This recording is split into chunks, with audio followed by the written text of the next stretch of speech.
Olá! O momento singular que vivemos requer um esforço coletivo para que a escola, essa instituição educadora centenária, se reinvente. Os desafios para que o façamos, respeitando e incluindo todos, requer coragem, apoio mútuo, criatividade, compromisso social. É para isso que criamos esse canal, para conversarmos com você, professor, gestor, coordenador pedagógico, e todos os que se interessam por essas temáticas. O coronavírus impactou nossas vidas em todas as direções. As escolas, como todos sabemos, estão fechadas. Hoje, na nossa conversa, e com muita alegria, convidamos e temos a oportunidade de ouvir a doutora Marina Matiello, pedagoga, psicóloga, a quem eu agradeço muito desde já, e que vai falar conosco com um tema muito significativo intitulado Pais, Filhos e Aprendizagem em Tempos de Covid-19. Olá, Marina, seja bem-vinda, é um prazer ouvi-la. Muito obrigada por essa oportunidade de compartilhar algumas reflexões, percepções e preocupações nesses tempos em que nós estamos vivendo de pandemia e de ressignificação desse ambiente escolar e do ambiente familiar também. É muito bom que nós possamos pensar juntos sobre as ansiedades e os medos que vêm nos atentando. Te ouvir, Marina.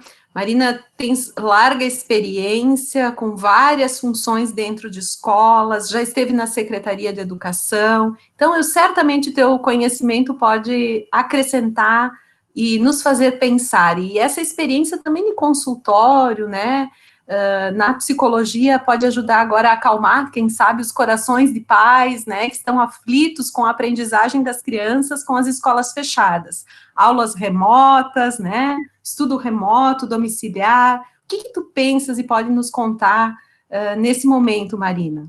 Essa introdução acho que já diz muito de qual é a visão que eu trago aqui, que é a visão de educadora, de psicóloga, de estudante também, até pouco tempo, acadêmica, e que tem uma intersecção com pais, com professores, com alunos, e que acabo trazendo, então, essa bagagem para dizer um pouquinho o que eu venho ouvindo e como eu venho direcionando, a partir disso, as minhas conversas nos diferentes ambientes.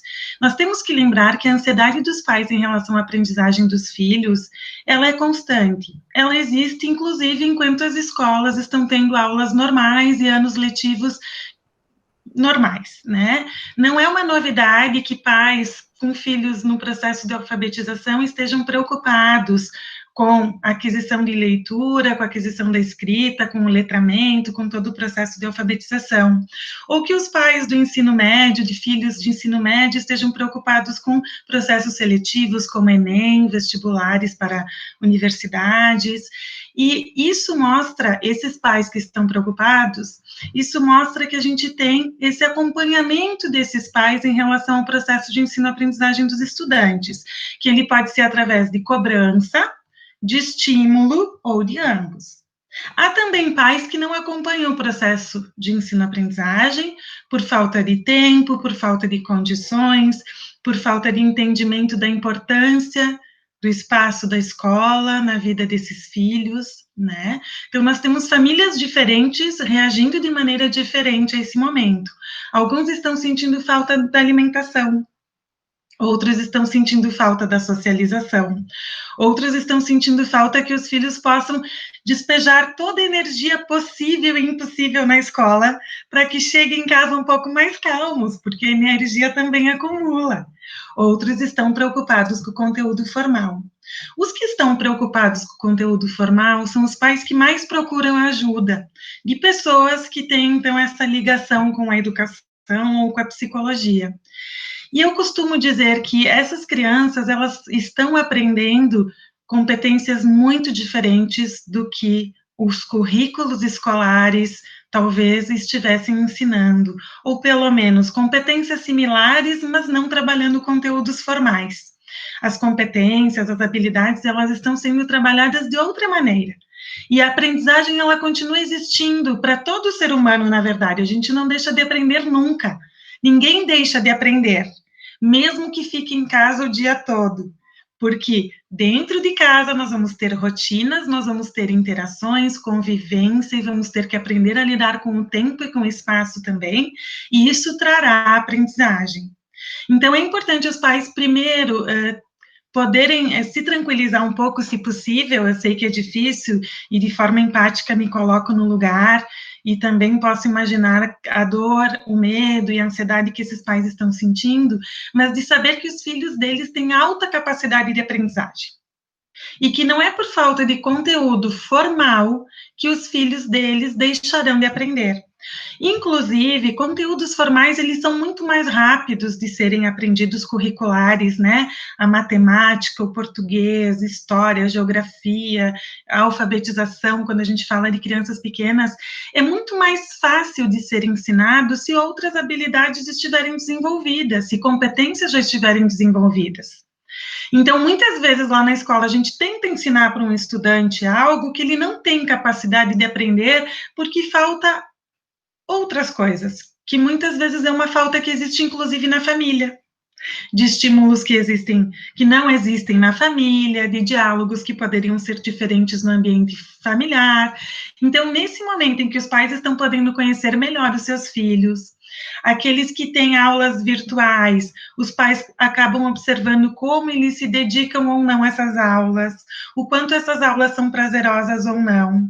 Os que não têm aulas virtuais poderão falar para seus pais da falta que o espaço escolar faz, e daí nós vamos ter as sociedades, como eu disse, que têm mais dificuldade socioeconômica, essas comunidades preocupados com a alimentação, e tá certo, é uma preocupação que deve existir, e que algumas escolas estão dando jeito também de poder oportunizar aos pais alguns alimentos para que essa fome diminua, porque a aprendizagem com fome também não acontece. Também é importante que a gente perceba o quanto os pais estão querendo ser, ou estão angustiados em não ser, professor de seus filhos. E eu vou dizer uma coisa para vocês, mesmo que o pai seja um educador, vocês não têm que ser professor dos seus filhos, mesmo que vocês sejam educadores. Tenham como profissão a educação. Por quê? Porque os filhos precisam de pai e mãe, precisam de cuidadores atentos, precisam de pessoas que instruam, precisam de pessoas ao lado deles, adultas, que possam dar afeto, que possam dar limites, que ajudem a organizar essa rotina. Professores, eles têm e são outros, não são vocês.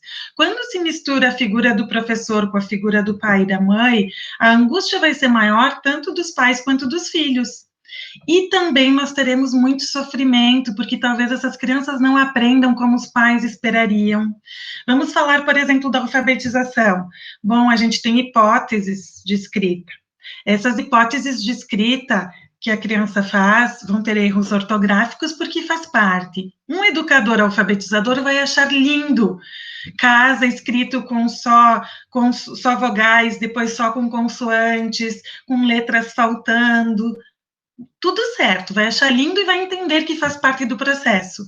Os pais vão tentar forçar a criança a escrever casa com as 4 letras, porque é esse entendimento que um pai que não é educador tem.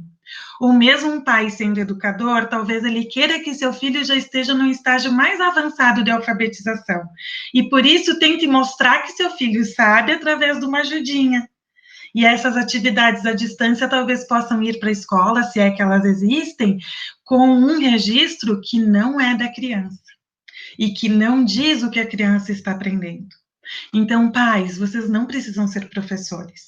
Os professores também estão se dedicando naquelas redes que é possível, pública ou privada, com aulas à distância, com atividades à distância. Ou estão pensando e sofrendo já, com antecedência, em estratégias para poder recuperar todo o tempo perdido quando as aulas retornarem. Então, esses professores estão fazendo o seu papel.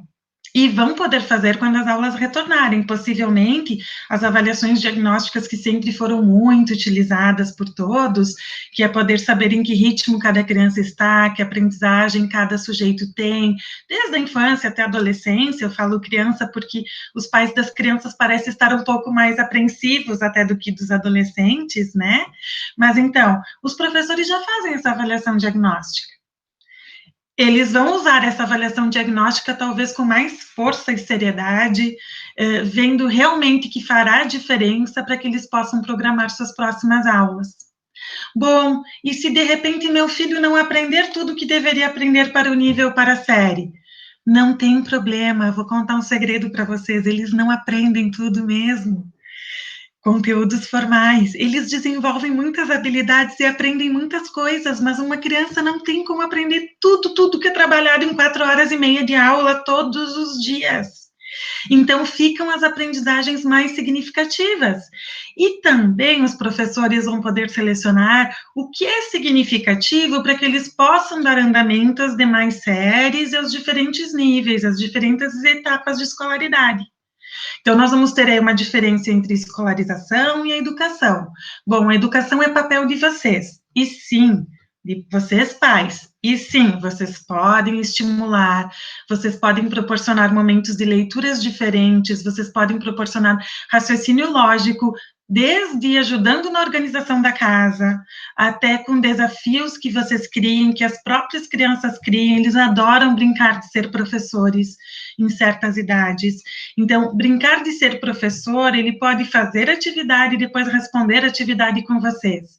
Isso é um estímulo à imaginação, à criatividade, nós temos jogos. Vocês não sabem jogos? Faz o jogo da forca, não tem problema.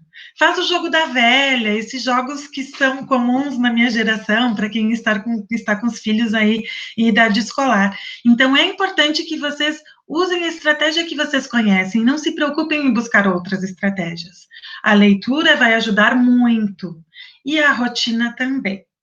A partir daí, será papel dos professores, então, pensar nas melhores estratégias.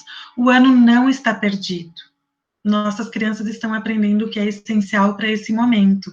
O que é essencial para esse momento é poder aprender a convivência, sentir falta da escola, que talvez em outros momentos essa falta existia para crianças menores e talvez não existisse de maneira clara para todos os níveis. Os pais a reconhecerem a importância dessa escola, entenderem que a falta que as crianças têm é muito mais de uma socialização do que necessariamente do conteúdo formal, apesar da importância desse conteúdo curricular para o nosso desenvolvimento. Mas nós poderemos, todos nós, recuperarmos o que foi deixado para trás. E de outra maneira, eles estarão muito mais amadurecidos para questões que talvez a nossa sociedade estivesse precisando amadurecer, que é o cuidado consigo, o cuidado com o outro, a empatia de se colocar no lugar, de saber que talvez todo mundo esteja com os nervos à flor da pele, e que esse momento não está sendo fácil para ninguém mesmo, que todos sentem falta dos colegas, inclusive os pais sentem falta dos seus ambientes de trabalho. Então, aquele peso do pai que dizia, eu não aguento mais trabalhar, está muito cansativo, até isso nós podemos ressignificar junto com nossos filhos. Uma vez a gente dizia, o papai também acha cansativo ir para o trabalho, assim como você acha ir para a escola. Hoje a gente vai dizer, papai também está sentindo falta do trabalho, assim como você sente falta da escola. E eu acredito que na educação o que vale mesmo é isso, aprendizagem com significado. E quão rico está sendo neste momento as aprendizagens, quão ricas estão sendo as aprendizagens, com todo o afeto e com todas as angústias que nós estamos sentindo, e que poderão transformar o cotidiano das escolas e das famílias, para que a gente possa valorizar os tempos em que nós estamos em casa de outra maneira após essa pandemia, para que nós possamos compreender, talvez, algumas dificuldades que os professores têm em sala de aula, que quando nós olhávamos de longe, não era possível compreender. A gente até levantava hipóteses, mas hoje nós sabemos o que é estar com crianças o tempo todo, não só durante as férias, né? Então, que nós possamos entender que todos nós estamos evoluindo de alguma maneira, estamos perdendo muito, mas talvez nós estejamos perdendo aquilo que a sociedade já tinha por demais, e talvez nós estejamos ganhando o que nós precisamos desenvolver e que fará com que a gente aprenda com mais sentido, com mais empatia, com mais cuidado consigo e com o outro. E assim a gente vai poder ter uma sociedade também transformada, não por conteúdos curriculares, e não que eles não sejam importantes, para ir finalizando aqui, não que eles não sejam importantes, eles são muito importantes. E eles fazem toda a diferença no desenvolvimento cognitivo, de outra forma eles não seriam trabalhados. Porém, agora, mais do que trabalhar o desenvolvimento cognitivo, nós estamos trabalhando o desenvolvimento socioemocional dessas crianças, de outra forma, com outro olhar. Então, que nós possamos compreender que é possível, sim, estimular, mesmo sendo pai, que é possível e se deve acompanhar a aprendizagem, sem estar no papel de professor, porque não é isso que os pais devem fazer, assim como fazem durante o ano letivo, a escola e a família devem se complementar, não devem se sobrepor de maneira alguma, cada um tem seu papel. E que a escola fará seu papel tão logo a gente possa voltar à nossa normalidade, a gente possa voltar à nossa rotina e, quiçá, até sentir falta desses momentos de confinamento, de reclusão, de introspecção e de vida familiar. Penso que tu elencaste pontos muito sensíveis para a reflexão, para os diálogos, e que podem ressignificar esse momento, esse tempo de isolamento social, e esses tempos de novas rotinas reordenadas e reorganizadas a partir das condições que são essas, concretas, que nós estamos vivendo, e que, quem sabe, pais, crianças, jovens, enxerguem nesse momento um tempo de oportunidades também. Oportunidades de valorizarem, né, cada uma dessas condições, como é o caso de frequentar a escola, né, de ter os filhos frequentando a escola, possam ressignificar o conceito de aprendizagem, que, como tu mencionaste bem, não está vinculado apenas à questão formal, mas sim a todas essas convivências que podem ser muito significativas e nos tornarem seres humanos melhores, mais compreensivos, empáticos, com compaixão pelo outro. Então, eu quero te agradecer, Marina, é um prazer, eu espero que essa seja uma das nossas muitas conversas, e eu agradeço a todos pela atenção. Essa temática, né, pais, filhos e a aprendizagem em tempos de Covid-19 pode ser ainda tema de outras conversas e outras abordagens. Obrigada, Marina, obrigada a todos os que ouviram. Convidamos para que comentem, enviem suas perguntas. E é claro, né, pais, professores, gestores, coordenadores pedagógicos estão sempre convidados a nos questionarem, a estabelecerem interlocução. Nós disponibilizamos nesse canal um e-mail também para esses contatos. E queremos que essa nossa conversa seja espaço realmente de reflexão, de interlocução e construção coletiva de novas oportunidades e novas criações pedagógicas. Obrigada, um prazer. Isso, muito obrigada.